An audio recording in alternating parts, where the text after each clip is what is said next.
இப்ப இதெல்லாம் லைவ்ல போயிடுச்சு. லைவ் நீங்க கொடுத்திருக்கீங்க, நல்ல முயற்சி, நாங்க பாராட்டுறோம். ஆனா அதுல இருக்கக்கூடிய பிரச்சனைகளை இங்க நான் சொல்றேன். நீங்க அவை குறிப்பில நீக்கிறீங்கன்னு சொல்றீங்க. நீங்க எவ்வளவு நீக்கினாலும் அந்த சோசியல் மீடியால ட்ரெண்ட் ஆகிட்டு இருக்கு, வைரலா போயிட்டு இருக்கு. இந்த கேமரா டீம் வந்து சைடு கொஞ்சம் காட்டுங்க. ஏங்க மாண்புமிகு நீங்க சொல்லுகிற போது முதலமைச்சர் கருத்து சொல்லுங்க.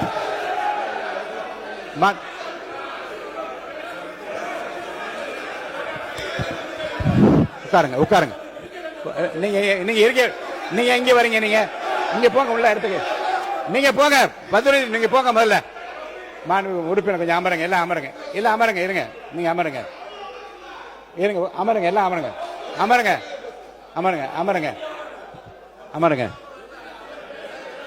அமருங்க, அமருங்க. உட்காருங்க உட்காருங்க. மாண்புமிகு உட்காருங்க, எல்லாம் உட்காருங்க, எல்லாம் உட்காருங்க.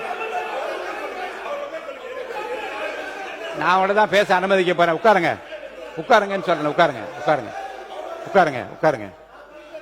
நம்மளுடைய மூத்த உறுப்பினர் ஃபர்ஸ்ட் 2 நாளுக்கு முன்னாடி சொன்னாரு, நாங்கள் முதலமைச்சர் சொல்லும் போது நாங்க மிசாவையே பார்த்த இயக்கம்னு. நீங்க மிசாவையே பார்த்த இயக்கம் தான். ஆனால் மிசாவையே பார்த்த திமுக இயக்கத்தை தனி பெரும் கட்சியாக எங்களுடைய தலைவர் வெற்றி பெற்று இந்த தேர்தலில் தாவேக்கான என்னன்னு காமிச்சிருக்கோம். அதனால எங்களுக்கு எந்த பயமும் கிடையாது. எங்களுக்கு எந்த பயம் கிடையாது. ஒவ்வொரு தலையிலும், முக்கியமாக நெடுஞ்சாலை துறையிலும் சரி, முக்கியமாக பொதுப்பணி சொல்லி வெள்ளை வேறிக்கை வெளியிட்டு முதலமைச்சருடைய அலுவலகத்தில் அந்த ஃபைல் இருக்கு. கண்டிப்பாக ஆதாரத்துடன் சட்டப்படியான நடவடிக்கை எடுக்கப்படுங்கிறதா முதலமைச்சர் சொல்ல வந்தது. இதை யாரும் அவர் சொன்ன அர்த்தம் அன்னைக்கு அவைக்கு அவர் வரல. அது அவருடைய ப்ராப்ளம். அது அவைக்கு வராத பொழுது அவர் சொன்னாரு, மாண்புமிகு கொறடா சொன்னாரு, ஆதாரம் இருக்கா ஆதாரம் இருக்கா ஆதாரம் இருக்கும்போது நிதித்துறை அமைச்சர் பார்க்கும் பொழுது அவர் கேட்கும் பொழுது எங்க கிட்ட ஆதாரம் இருக்கு, அதை தகுந்த நேரத்தில் சட்டப்படியான நடவடிக்கை எடுக்கப்படும் சொன்னாருங்கிறத பதிவு பண்றேன். ஏன்னா அவர் எதிர்க்கட்சி தலைவர் எனக்கு வரல, அவர் அதனாலதான் பதிவு பண்ண. அதுக்கப்புறம் அவர் சொல்றாரு, போன 5 வருஷம் இவங்க என்ன ரீல்ஸ் விட்டாங்க, என்ன பாட்டு பண்ணாங்க, பாராளுமன்றத்திலே பதவி இருக்கும் பொழுது எங்களுடைய எந்த கட்சி தலைவரையும் பத்தி உறுதிமொழி எடுக்கல. அவரை பத்தி பேசிதான் உறுதிமொழி எடுத்தாங்க. பாராளுமன்றத்திலேயே தமிழ்நாட்டுடைய புகழ் பெரியாரை பத்தியோ அண்ணாவை பத்தியோ பேசல. ஒவ்வொரு எம்பியும் போய் யாரை பத்தி பதவி பிரமாணம் பண்ணாங்கிறது மக்களுக்கு தெரியும். இந்த அவை உறுதியாக சொல்றோம், நீங்க 25 வருஷத்துக்கு மேல ஆட்சியில் இருந்தீங்க, ஏன் தைரியம் இருந்தா லைவ் போடல? நீங்க இது வரைக்கும் உங்ககிட்ட நேர்மையான வெளிப்படை தன்மையான சட்டமன்றத்தை நடத்தக்கூடிய தைரியம் திமுக இதுவரைக்கும் இருந்தது இல்லை. முதல் முறையாக தமிழ்நாட்டு வரலாற்றிலேயே தமிழ்நாட்டுடைய மக்கள் ஆட்சியை நிலைநாட்டி, ஜனநாயகத்தை நிலைநாட்டி, நாங்கள் தவறு செய்தால் நீங்கள் சொல்லுங்கள் சொல்லக்கூடிய சபாநாயகியும் ஒரு ஆட்சியும் எங்களுடைய முதலமைச்சர் மக்களுடைய ஜனநாயகத்தை காப்பாற்றுவதற்காக லைவ மக்கள் முன்னாடி தெரியுமா விட்டுருக்கார். அதை நாங்கள் பதிவு பண்றோம். ஏன் நீங்க ஏன் லைவ் இல்ல? 2021 உங்களுடைய தேர்தல் அறிக்கை என்ன இருந்துச்சு? 2021 திமுகவுடைய தேர்தல் அறிக்கையில் சட்டமன்றத்தை லைவ்ல கொண்டு வரும் சொன்னீங்களே, ஏன் செய்யல? மாண்பு நீர்வளத்துறை அமைச்சர், மாண்பு பேரவைத் தலைவர் அவர்களே,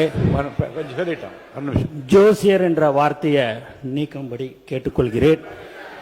அதுக்கு அடுத்தபடியாக நேற்று மார்க்கெட்ல ஒரு 70 வயசு முதியவர் சொன்ன ஒரு வார்த்தை என்னன்னு பார்த்தீங்கன்னா, இப்பெல்லாம் நாங்கள் சீரியல்லாம் பார்க்கறது இல்லை, லைவ அசம்பிளியில சட்டசபையில் என்ன நடக்குதுன்றத நான் என் மனைவி என் பேத்தி முதல் கொண்டு அதை நாங்கள் காலேஜ் முடிச்சுட்டு வந்தால் கூட நாங்கள் இதை பார்த்துன்னு இருக்கிறோம்.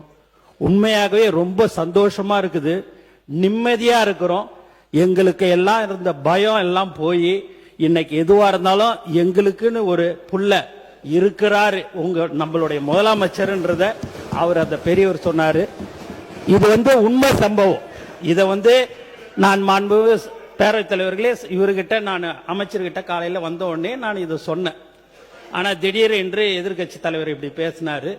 லைவ் உண்மையாகவே தமிழ்நாடுல முதல்ல தைரியமா எங்கள் தலைவர் தான் லைவ் அனுமதித்திருக்கிறார் என்பது இந்த நேரத்தில் தெரிவிச்சு.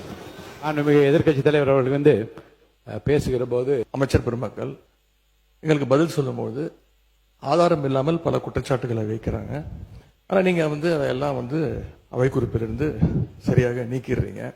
இன்னும் சொல்ல போனா சட்டமன்ற வரலாற்றிலே இதுதான் முதல் முறையாக எதிர்க்கட்சி உறுப்பினர்கள் பேசுவதை விட ஆளுங்கட்சி உறுப்பினர்கள், அமைச்சர் பெருமக்கள் பேசுவதையெல்லாம் நீங்கள் தான் முதலாக அவை குறிப்பிலிருந்து நிறைய எடுத்திருக்கிறீங்க. அந்த வரலாறு நீங்க படைச்சிருக்கிறீங்க. அதற்கு என்னுடைய வாழ்த்துக்களை தெரிவிச்சுக்கிறோம்.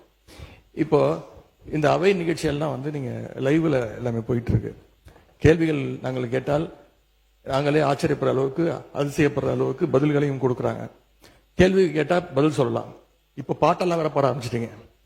எங்களுக்கே சில நேரம் சட்டமன்றத்துக்கு வந்திருக்கோமா இல்ல சூப்பர் சிங்கர் நிகழ்ச்சிக்கு வந்திருக்கோமா அப்படின்னு சந்தேகப்படுற அளவுக்கு இங்க பாட்டு நிகழ்ச்சிகள்லாம் நடந்து கொண்டிருக்கிறது. நீங்க அவை குறிப்பிலிருந்து நீக்கிடுறீங்க.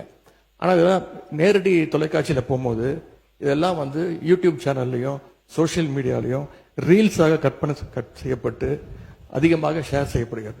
அதன் பிறகு நீங்கள் இதில் நீக்குவதிலே அர்த்தம் இல்லாமல் போய்விடுது. எனவே இதை மீண்டும் உங்களுடைய கவனத்திற்கு நான் கொண்டு வர விரும்புகிறேன். அதே மாதிரி இன்னொரு விஷயம், நேற்று முன்தினம் இந்த பேரவையிலே பேசின நம்முடைய முதலமைச்சர் அவர்கள் தன்னுடைய டேபிள்ல 3 ஃபைல்ஸ் இருப்பதாகவும் அந்த ஃபைல்ஸை அவர் திறந்து பார்க்க வச்சிடாதீங்க அப்படிங்கிற தோணியில் எங்களுடைய அரசை குற்றம் சாட்டுகின்ற வகையில குறிப்பிட்டு பேசியிருக்கிறாரு. அந்த ஃபைல்ஸை நாங்கள் கேட்டுக்கொள்வது, தயவு செய்து அவர் திறந்து பார்க்க வேண்டும், அதன் மீது அவர் ஆக்ஷன் எடுக்க வேண்டும். எதற்காக பயப்படுறீங்க, எதற்காக காலம் தாழ்த்துறீங்க? இதையே 3 மாசமா சொல்லிட்டு இருக்கிறீங்க. ஜோசியக்கார சொன்னாதான் அந்த ஃபைல் திறந்து பார்ப்பீங்களா? நல்ல நேரம் பார்த்துட்டு இருக்கீங்களா?